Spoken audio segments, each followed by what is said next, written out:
Welcome to Tenor Tech, where I solve the problems you didn't even know you had. Start by updating Gorilla Tag to the latest version before joining a public lobby. Open the headset store or platform library and install any pending patches. Put on your VR headset and verify both controllers are tracked, batteries charged, and straps secure to prevent drops. Check your Wi-Fi or wired connection. Aim for ping under 100 ms and a stable download speed.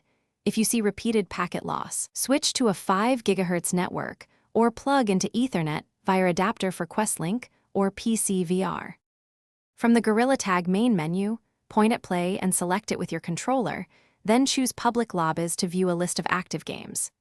Use the region filter to find nearby servers or the game mode filter to pick tag, infected, or other modes.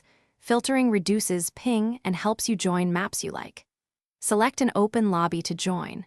Public lobbies typically allow up to 8 players, and you will remain in the waiting area until the match begins or the host changes settings. If you cannot join a public lobby, try restarting Gorilla Tag, confirming the game is updated, or switching your region to reduce latency. Clearing the app cache or relaunching your headset can also help. In settings, you can mute voice chat, adjust volume, or toggle proximity chat for privacy and comfort. Use these options if background noise or toxicity occurs. Respect other players, avoid griefing or exploiting glitches, and use friend invites or private lobbies when you need.